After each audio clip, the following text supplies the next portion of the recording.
વ્યાધિ પીડિતમ કર્મ બંધને જેમ આ ભગવતીનું હૃદય પડ્યું હોય તે અરવલ્લીની ગિરિમાળાઓની અંદર 51 શક્તિપીઠ પૈકી અંબાજીનું મંદિર આવેલું અને અંબાજીથી 6 કિલોમીટરની દૂરી ઉપર અતિ પૌરાણિક જેને કહેવાય સ્વયંભૂ સ્કંદ પુરાણમાં જેનો ઉલ્લેખ થયો ભગવાન કોટેશ્વર મહાદેવનું અતિ પૌરાણિક મંદિર અને એવું કહેવાય છે કે ભગવાન સ્વયં ત્યાં પાતાળમાંથી ભગવાન પ્રગટ થઈ અને લોકોના જે ભગવાન દર્શન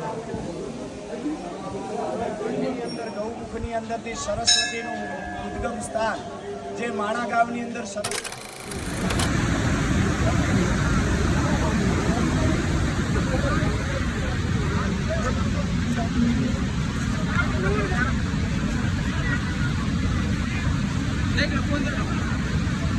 અને અનેક જગ્યાથી તે ઉત્પન્ન થઈ તેના પૈકી એક મુખ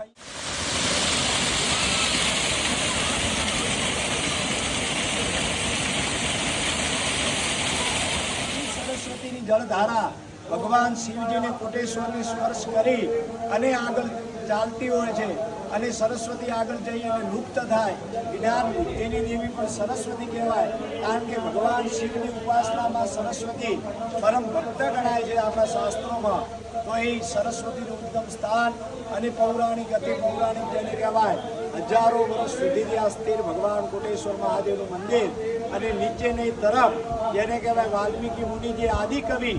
જેને આપણે આદિકવિ તરીકે ઓળખીએ એવા વાલ્મીકી મુનિ એ પણ અહીંયા રહી અને અમુક રામાયણનો ભાગ અહીંયા લખેલો એવું આપણા શાસ્ત્રોમાં કહેલું છે તો એવો વાલ્મીકી મુનિનો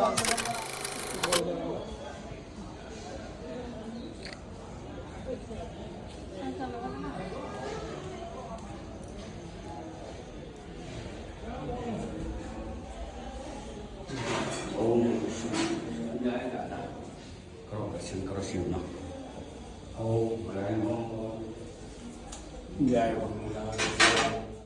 પ્રકૃતિના ખોળાની અંદર અતિ પૌરાણિક ભગવાન કોટેશ્વર મહાદેવ અહીંયા ભારતભરની અંદરથી અનેક ભક્તો આવી અને પોતાની મનોકામના હોય અને અત્યારે પવિત્ર શ્રાવણ માસ ચાલી રહ્યો છે ત્યારે અનેક ભક્તો પણ અહીંયા આવતા હોય છે ભગવાન ભોળાનાથને પ્રસન્ન કરવા માટે